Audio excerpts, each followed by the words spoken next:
And I am passionate about it. And we do have fun being informative and entertaining on the show. But this is serious business at the end of the day. And so I would implore you to get involved in your local organizations, your local associations. These poor little pharmacies are going to get knocked around in the next couple of weeks. There's consequences to these actions. We need to push back. And if we don't, then we'll all be sitting in Florida collecting our checks. Thank you very, very much. I'd be glad to take any questions.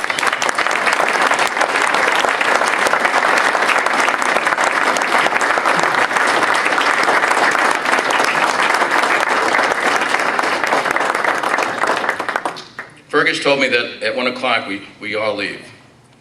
So they tell you that at the Kiwanis Club, they really do leave. They walk right out in the middle of your comments if you go past. If you go past like 1:30, and by the way, they're all retired. Where are they going? You know? They march at 1:30, they go right out the door. You could be in mid-sentence. So where are you guys going? I know you're a retired dentist. Where could you be going? Nick, so it begs the question, why are they doing all this stuff? And they're doing all this stuff to endear themselves to this very special interest groups on election day. That's the only explanation. Because you can't rationalize these issues. You cannot rationalize them. I'd be glad to debate any legislator on these issues, whether it's the gag bill, mandated sick leave. You'd be glad, you know, they giving tuition to, you know, the children of illegal, undocumented workers. Undocumented means it's the government's fault for not documenting them. They're here illegally. How could you document them? So here's what we're doing. We're going to allow in-state tuition for them. So your son and daughters can't get in. But then if you hire them, you broke the law. So you can't hire them. It's illogical. And why are we spending all of this time and energy on all these issues? Think about this. Rome is burning. We've got a $3.5 billion deficit. By the way, even with this concession package, the budget deficit is still $1.2 billion. And oh, let me insult you some more. There's a $1 billion budget surplus built into this budget, a cushion. Now, I think a cushion's like $1 million out of a $20 billion budget. It's not $1 billion. That's the cushion. Let me add more insult to injury. We're all paying our taxes, blah, blah, blah, blah. This administration and the legislature has adopted in the budget a earned income tax credit, which is anything but. 130,000 people in the state of Connecticut who do not pay taxes will get tax refunds of up to $1,700 each. Now here's the concept. We want to stimulate the economy, so we're going to give this money to people that don't pay taxes, so that'll stimulate the economy. That's income redistribution. It's income redistribution. There's no other way to explain that. They're taking your money, the person nearly has to file their tax return, pay no taxes because their income is low, and they will get a check. That's a welfare program. How do you justify that in this economy? I cannot get that into my head. Yet that's part of the bill. That's part of the budget. That's in there. And the total cost for that, $160 million. Think about your local cities and towns. You're trying to do a referendum this week or this month, and you're going to spend $20 million. You're going to spend $80 million. Think about those relatively small numbers. These guys throw away $160 million here and there like after dinner mints. Boom. Nobody knows or cares. Okay, so other hands. Marie's question is, will binding arbitration or prevailing wage ever change? And the answer is no way. Matter of fact, it's probably going to go the other way. If there's any other way they could add more regulations, well, yeah, it is going the other way. I forgot to mention this. While everybody else is curbing, including the state of Massachusetts on a vote of 111 to 44, curbing collective bargaining rights of employees, the state of Connecticut, this legislature, is expanding collective bargaining rights to more state employees. So they've got proposals to give more collective bargaining rights, more union rights to employees that are presently not unionized. And, ready for this? Even people that don't work for the state. If they're vendors to the state, they could become unionized. I'm not making this up. Okay, other questions, thoughts? Yes? Tim?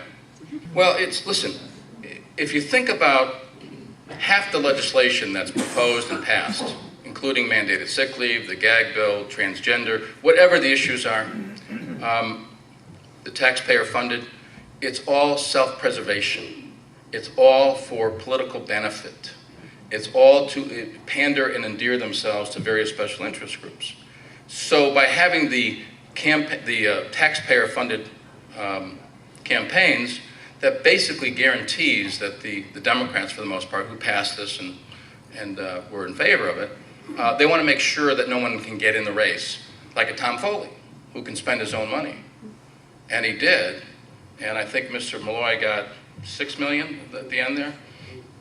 $6 million of your money to spend, and I'm sure that there's no way that he would have won the election without that $6 million. So again, you know what? This stuff's going by day after day after day. That year it was, you know, taxpayer-funded campaigns. Today it's going to be mandated sick leave. It was the gag thing is, well, it goes even further than that. I mean, it gets even worse. I think it's 25%. They're full-time legislators. What percentage? I mean, the two appropriation chairpersons work for social service agencies whose goal is to get money from the state, and they're running the appropriations committee. I wonder if they have an interest in seeing spending increase. I mean, these are the things nobody else is going to say, but it's the truth. So these guys, they're totally bought in to more spending and more taxes, and they don't care what you guys think. They don't care. Maybe they'll have a public hearing, maybe they'll listen to you, but they'll announce the bill is going to pass even before the public hearing takes place. So, as I always say, there's no interest like self-interest. And their self-interest is to be reelected. And they think that they need these unions and all these groups to elect them. Otherwise, they wouldn't be doing all this pandering. Yes, sir. Is there a possibility in the next 5, 10, 20 years of bankruptcy of the state? Well, the question is bankruptcy. We've got some of the highest unfunded pension liabilities. But here's what's happening. The revenues are starting to come back a little bit. And you got to give Joe Markley kudos because he stopped the state from borrowing about $650 million. And then we were going to pay a higher utility tax to pay the old deficit off. I know it gets a little bit confusing. So as long as the federal government and state government have the right to tax, they'll tax and spend their way out. By the way, since 1991, when the state income tax was adopted, state spending has increased by 250% since 1991, and our net job growth is zero. It's actually negative. Well, we're driving out. Yeah, that's right. I mean, we have a 5% increase in this budget. Hey, by the way, if you don't believe that, if you don't believe the budget's that's not been cut, everybody says, well, it was cut from the current services budget. Is there anybody out protesting about the budget cuts? Is there a letter to the editor? Is anybody screaming about the budget cuts? No. So there can't be any. Because I always say, forget the issues, forget the minutia, look at how people react. And that's real. So this budget, I mean, the Republicans, actually, the timing is horrific, but they did a great job in their alternative budget. They did a really good job. Yes, sir? What's your assessment of how the Republican Party is doing in terms of recruitment and leadership development in the state? The question is, how's the Republican Party doing on recruitment of candidates and leadership? First of all, you got to be out of your mind to go in politics, all right? So you have some kind of defunct thinking, okay? Or you just want to get out of the house. It's got to be one or the other. People are afraid. People are afraid. And they wonder whether they can make a difference. I guess that's the big issue. Can I make a difference? And the Republicans did pick up, Chris Healy, 12 seats in the House this year. 13 seats in the House, I believe. 14 seats in the House and 2 Senate seats. And I'll tell you, these new guys, they're for real. The Jason Welch, I mean, I've never met him, but we talked to him. These guys are for real. The Scott Francis of the world. We got some real players in there. And so I think we got Len Suzio. But having said that, you know, as I said earlier, there's no interest like self-interest. It's hard for people, if they really want to make a difference, when they jump in, they can be frustrated. But having said that, I used Joe Markley as the example this week because he went to the Supreme Court and filed a brief. He's not a lawyer, he had no idea what he was doing, he had a couple of volunteers, and basically took on the government, stalled them, not on purpose, didn't even mean to stall them, but as an unintended consequence, they didn't go out and borrow the $650 million for the skullduggery tax. And he saved the state $650 million because they didn't borrow it because the surplus came up and they didn't need the money. I guarantee you if they had borrowed the money 6 months ago, it would be spent. But I really would encourage people, and I think it's hard to recruit people because you feel like, oh my gosh, you're going against the tide.